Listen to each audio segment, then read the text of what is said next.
Namaste and welcome to Daily News Simplified, the what, why and how of newspaper reading. Now we would be analyzing the Delhi edition of the Hindu newspaper of 29th of April 2019, and the news that would be covered today is given on the screen, and the timestamp for the same is given in the description and the comment section given below. And so now with this, let us start with the first article. Now you should see this editorial from the perspective of GS Paper 2 within the section Governance and within the subsection Important Aspects of Governance, Transparency and Accountability. Now within this editorial, the author has highlighted three fundamental principles that ensure free and fair elections. Now the first of this principle is the voter's right to know. The second principle is the provision of a secret ballot. And the last of this principle to ensure free and fair elections is the freedom to vote. Now, according to the author, these fundamental principles have been undermined in the ongoing general elections. Now, according to the author, the first fundamental principle, which is the voter's right to know, has been undermined by the electoral bond scheme. Now, what has happened under the electoral bond scheme is that the voters do not know who has funded their candidate. Now, with regards to the second principle to ensure free and fair election, which is the secret ballot, whereby what happens under the secret ballot is that you go to a polling station, cast your vote, and the vote that you have casted would not be known by any institution or any individual, whether it's the election commission or the political parties or anyone else. However, according to the author, the secret ballot has been undermined by having election results given on a booth basis, whereby what generally happens is that each booth area have a particular community that might be in a majority. And therefore, when election results are provided on a particular booth, it helps the political parties and the candidates to know how the community of that area has voted. So let's say for an example that there is a particular booth. Now within this booth, it might contain 5 villages. Now let's say the majority of these villages might belong to the Dalit community or the Muslim community or any other particular community. Now when the election results are provided for this booth level, the political parties and the candidates would know on how the Dalit community or the Muslim community or any other community which lives in a particular booth area have voted in an election. And therefore, according to the author, providing results on a booth level allows the candidates and the political parties to undermine the secret ballot system, whereby even though no individual or any institution would directly get to know whom the particular community or a particular area or a particular person has voted for, but by analyzing booth level results, it would help the political parties and the candidates to know on how a particular area or a particular community has voted within an election. Now the third and the last fundamental principle, which is the freedom to vote, has been undermined according to the author through the software which the Election Commission currently uses to remove fake or duplicate voter IDs. Now what happens is that the Election Commission uses a particular software to remove fake or duplicate voter IDs. But what has happened is that during the recent election, especially in the state of Telangana, is that genuine voters have been removed from the electoral roll by the use of this software by the Election Commission. Now according to the author, the Election Commission is not releasing this software so that it can be audited, and therefore the use of this software by the Election Commission, according to the author, which has removed genuine voters from the electoral roll, undermines the freedom of voting of individuals. Now with regards to all of these three problems, the author has also given solution. Whereby with regards to the electoral bond scheme, the author has said the identity of those that have purchased the electoral bonds and the candidate that they have funded should be released to the general public. Now secondly, with regards to the booth level results undermining the principle of the secret ballot, the author has said that the totalizer result should be provided of the complete assembly rather than the result of the booth level. Now what would happen is that let's say there is a particular constituency known as New Delhi. Now what is currently happening is that the result of every booth level within the New Delhi constituency is being provided. Now according to the author, this booth level result should not be provided and only the total result of the New Delhi constituency should be provided. However, there is one problem with regards to this solution, that by providing only the totalizer result, it also undermines the voter's right to know. Now you have to understand that any information can be used for a good purpose and it can also be misused for a bad purpose. and it is therefore better to put up restrictions so that information is not used for bad purposes, rather than not providing the information at all. Now, with regards to the third and the final problem of the software of the Election Commission, which it uses to form the electoral roll. Now, according to the author, this software which is being used by the Election Commission should be audited by a third party, so that if there is any genuine problem with regards to the software itself, it can be found out during the auditing process, and after that it can be rectified. Now, these are the three main solutions which the author has highlighted with regards to the problems which are undermining the fundamental principles of ensuring free and fair elections within India. Now, one of the main points which has been highlighted by the author, that it is the duty of the judiciary to safeguard these principles to ensure free and fair elections within India. However, according to the author, these problems have come in front of the judiciary in form of various cases. However, according to the author, the judiciary has failed in its duty to resolve these problems with proper solutions. Now, you need to understand that as UPSC aspirants, it is best not to criticize the judiciary in such an open way in your civil services examination. And hopefully, with regards to this editorial, it is best to understand the fundamental principles that have been highlighted by the author to ensure free and fair elections, the problem with regards to these principles, and the final solutions that have been highlighted by the author to resolve these problems. And so now with this, let us move on to the next article.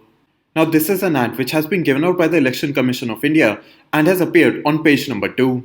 Now, there's some points which have been highlighted within this advertisement of the Election Commission of India which you need to remember, especially with regards to your upcoming prelims examination. Now, the first point that you need to remember is that you can vote at polling station only if your name is in the electoral roll. The second point that you need to remember is that the photo voter slip cannot be used as an identity proof at the polling station. Now, in simple terms, a photo voter slip can be downloaded from the website of the Election Commission of India, which shows your name on the electoral roll. However, this photo voter slip cannot be used as an identity proof at the polling station. Now, the third fact that you need to remember is that there are total 12 documents which can be used as identity proof at the polling station.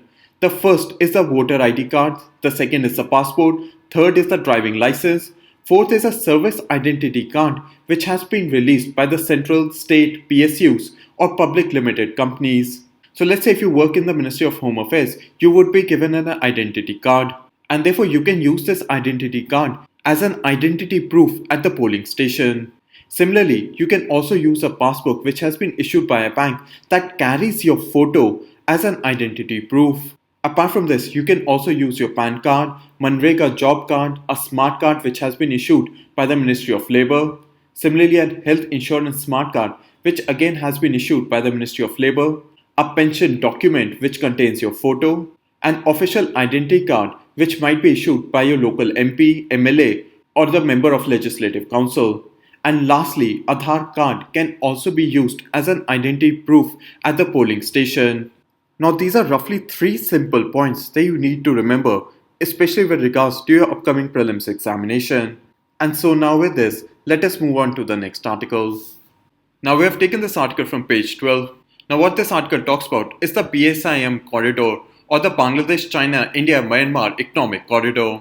Now, you should see the BCIM corridor from the perspective of GS paper 2 within the section International Relations and within the subsection India and its Neighborhood Relations, and regional groupings and agreements involving India and affecting India's interest. Now, what has happened is that China has excluded the Bangladesh, China, India, Myanmar Economic Corridor from the list of projects that are covered under the Belt and Road Initiative. Now, this BCIM corridor, or the Bangladesh, China, India, Myanmar Economic Corridor, was formally provided shape firstly in the Kunming meet that happened in China in 2013, and after that in the Cox's Bazar meet that happened in Bangladesh in 2014.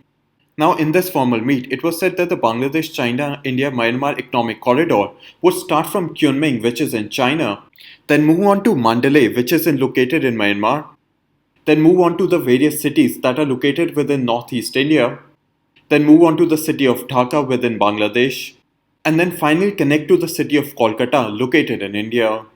However, what happened after 2014 is that the Bangladesh-China-India-Myanmar economic corridor was not taken as a priority of the new government, whereby the BCIM corridor was seen as a means of sub-regionalism within South Asia. However, what happened after 2014 is that the focus for sub-regionalism or the means to provide sub-regionalism within South Asia shifted to BIMSTEC and the BBIN economic corridor. Apart from this, what was also seen was that India was now reluctant to involve China in any form of sub-regionalism initiatives within South Asia. And lastly, one of the main reasons as to why India shifted its focus from the BSIM economic corridor was that after 2014, India's opposition to the Belt Road Initiative became much more open, whereby the Belt Road Initiative under the CPEC project or the China-Pakistan Economic Corridor violated India's sovereignty in the Pakistan-occupied Kashmir region. Whereby what was seen is that the CPEC corridor went through the Pakistan-occupied Kashmir region. And according to India, the movement of the CPEC project through Pakistan-occupied Kashmir, which does not take into account India's permission, is seen as a violation of India's sovereignty. And therefore, what was seen is that the most of the projects within the BSIM corridor, such as the formation of the transit corridor from China to Myanmar, was being financed under the Belt Road Initiative. And what happened recently is that the second Belt Road Forum was held in China in April of 2019. And India also did not attend either the first or the second Belt Road Forum due to its opposition to the CPEC project under the Belt Road Initiative. And now after the second Belt Road Forum has finished within China, China removed the BSIM corridor as a project which is covered under the Belt Road Initiative. So now lastly, what is being seen is that there are only 3 other projects which is left under the Belt Road Initiative within South Asia. Whereby the first of this project, as you already know, is the CPEC project or the China-Pakistan Economic Corridor. The second is the China-Myanmar Economic Corridor. And the third and the final project under Belt Road Initiative, which is functioning within South Asia, is the Nepal-China Trans-Himalayan Multi-Dimensional Connectivity Network. So now hopefully up till here you've understood as to what this article talks about. Whereby what has recently happened is that China has removed the Bangladesh-China-India-Myanmar Economic Corridor as a project which is covered under the Belt Road Initiative. Whereby this Bangladesh-China-India-Myanmar Economic Corridor was formally shaped in the Kunming meet which happened in China in 2013 and the Cox's Bazar meet which happened in Bangladesh in 2014. Whereby it was decided that an infrastructure-linked economic corridor would be provided from Kunming, China to Mandalay within Myanmar, which would then further connect to the northeastern part of India, then to Dhaka in Bangladesh, and then finally to the city of Kolkata within India. However, what happened after 2014? The new government did not give priority to the Bangladesh-China-India-Myanmar economic corridor, whereby what happened after 2014 is that the focus for sub-regionalism shifted to BIMSTEC and the BBI economic corridor, or what is called the Bhutan-Bangladesh-India-Nepal economic corridor.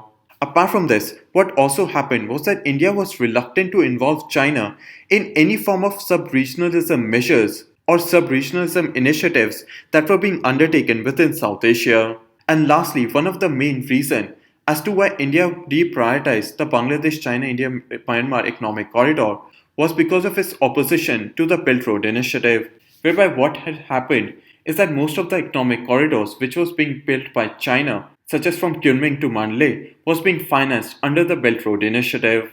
However, after 2014, India's opposition to the Belt Road Initiative became much more pronounced, whereby India openly opposed the CPEC project, which violated India's sovereignty in the Pakistan-occupied Kashmir region.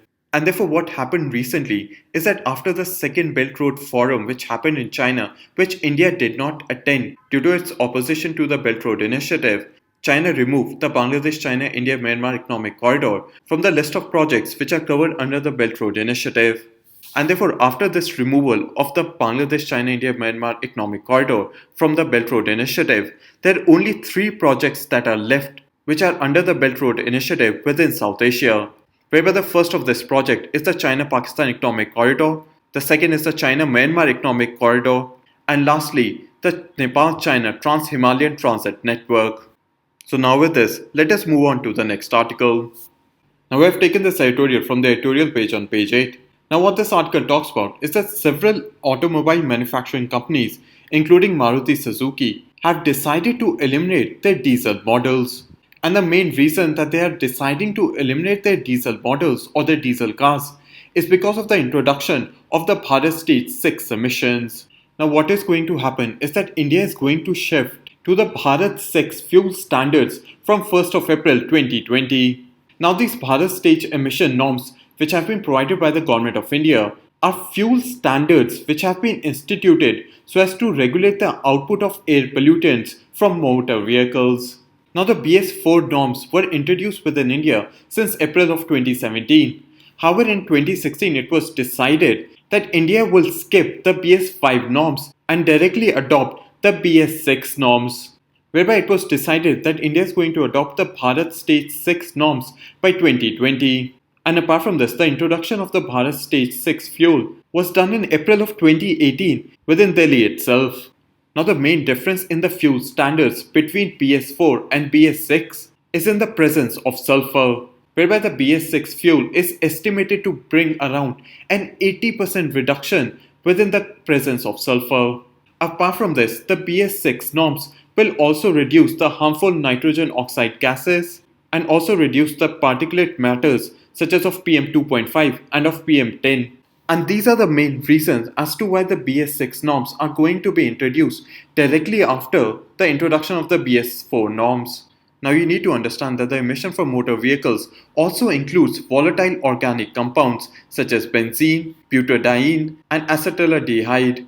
And what happens is that these volatile organic compounds react with nitrogen oxide in the presence of sunlight. And what this does is form ground level ozone. And the formation of this ground level ozone firstly causes photochemical smog and also harms the respiratory system of humans. Now, it is expected that the introduction of the BS6 norms would reduce the emission of these volatile organic compounds.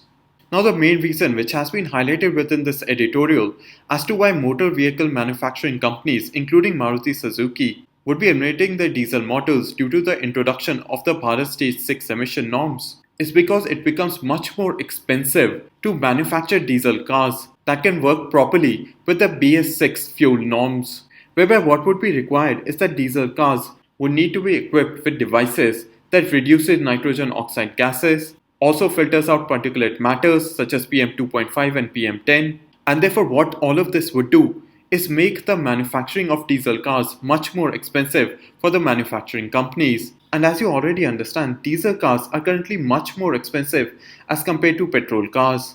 And due to the introduction of the BS6 norms, these diesel cars would get further more expensive than the petrol cars. And therefore it is unlikely for the manufacturing companies that there would be a strong sale of diesel cars, considering the fact that they would be much more expensive as compared to the petrol cars. And it is within that context that the motor vehicle manufacturing companies such as Maruti Suzuki, Volkswagen have decided to eliminate their diesel models. Now, these are the main points that you needed to understand from this editorial, whereby hopefully you've understood the main implications of introducing the BS6 fuel norms, whereby it would reduce the presence of sulfur within fuel, also reduce the harmful gases such as of nitrogen oxides, PM 2.5, PM 10, and of volatile organic compounds. But apart from the environmental advantages of introducing the BS6 fuel norms, it would have an economic impact whereby it would make it much more expensive for the motor vehicle manufacturing companies to manufacturing both diesel and petrol cars. And what would happen in the end is that the diesel cars are already much more expensive as compared to the petrol car. And after the introduction of the BS6 fuel norms, the diesel cars would become further more expensive as compared to the petrol cars. And it is because of this reason that it would not be economically viable for the motor vehicle manufacturing companies to continue manufacturing diesel cars. And these are the main implications of the introduction of the BS6 fuel norms. And so now with this, let us move on to the next article. Now we have taken this article from page 13. Now what this article is highlighting is that there has been an increase in the number of Dhan accounts after demonetization. Whereby what has happened is that over the last 3 years, the number of Dhan accounts has increased by almost 60% from 22 crores to around 35 crores. Now what this means is that this increase in the number of Jan Dhan accounts has also led to an increase in the amount of deposits or the amount of money which has been deposited in these Jan Dhan accounts. Now it has been seen that the number of deposits has increased from 36,000 crores in April of 2016 to about 98,000 crores in the April of 2019. Now, according to this article, what this means is that because of the increase in deposits in the Jan Dhan accounts, banks would have a much larger amount of money to further lend and thereby make a profit. So now earlier, when the amount of money which was deposited in Jan Dhan accounts was around 36,000 crore, a percentage of this amount would be given by banks in form of loans, and thereby the banks would be earning a profit by giving out these loans.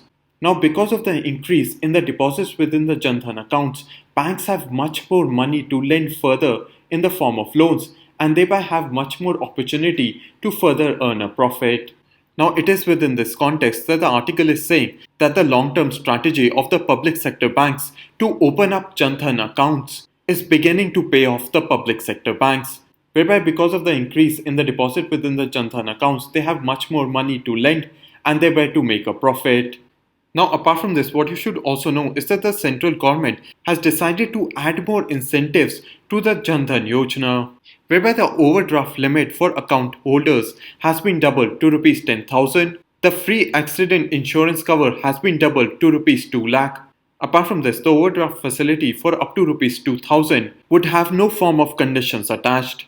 And lastly, the upper age limit for availing the overdraft facility has also been increased to 65 years from the earlier 60 years. Now these are the few incentives which have been given by the Government of India so as to improve the Jan Dhan Yojana.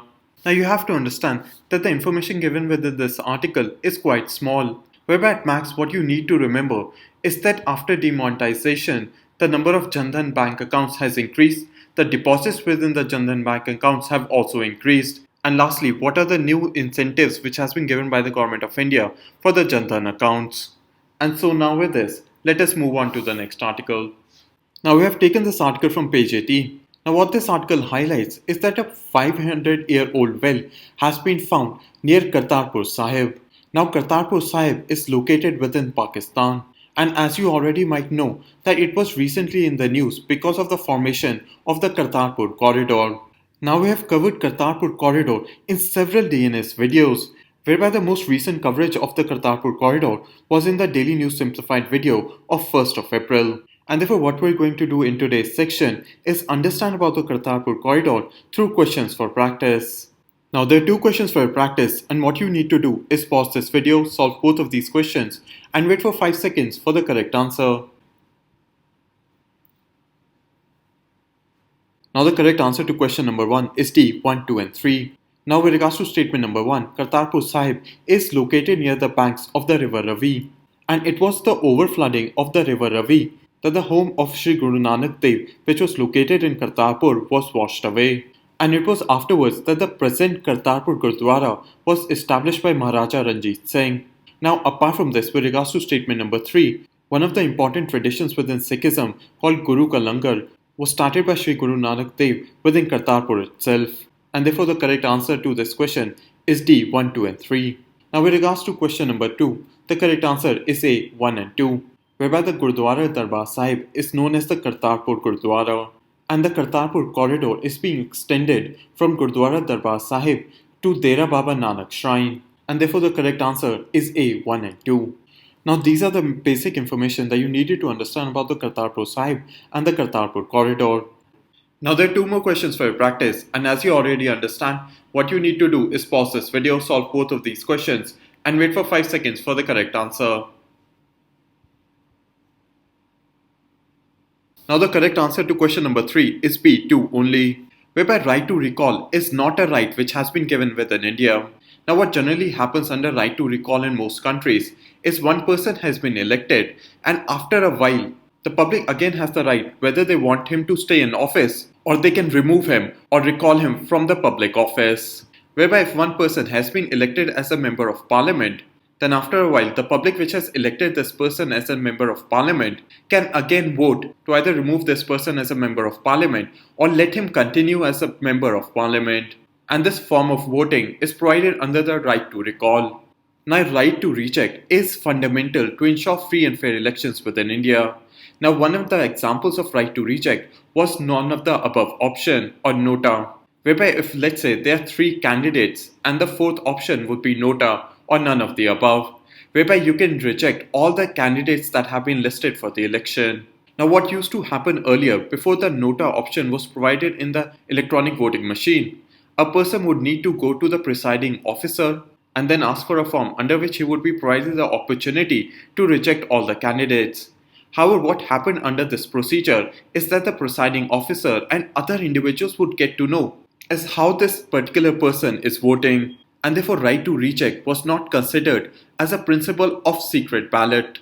And it is only after the verdict of the Supreme Court that nota or the none of the above option as a form of right to reject became a part of the secret ballot.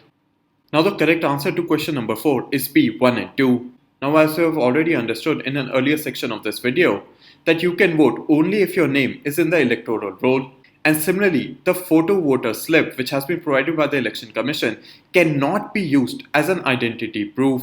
While with regards to statement number 3, there are 12 identity cards which can be used while voting. An Aadhaar card is a valid identity card which can be used for voting. Now there are 2 questions for your practice, and what you need to do is pause this video, solve both of these questions and wait for 5 seconds for the correct answer.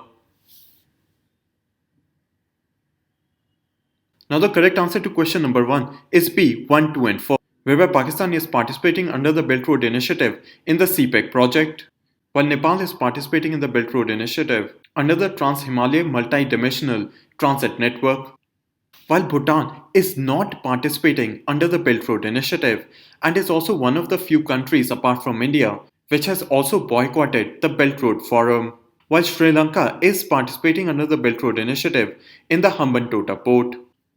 While with regards to question number 2, the correct answer is D, 1, 2, 3 and 4. As we have already understood, the BCIM economic corridor was supposed to pass through Kunming, which is in China, then to Mandalay in Myanmar, then to the northeastern parts of India, which would include the city of Imphal, then to Dhaka in Bangladesh, and then finally to Kolkata within India. And therefore within that regard, all of the 4 cities would be included within the BCIM economic corridor. Now we have taken this editorial from the editorial page on page 8. Now what this editorial is talking about is that the Reserve Bank of India must follow the verdict of the Supreme Court to give out the list of the willful defaulters. Now this topic of the Supreme Court giving the RBI the last chance with regards to the disclosure of the willful defaulters has already been covered in depth by Basava sir in the Daily News Simplified video of 27th of April.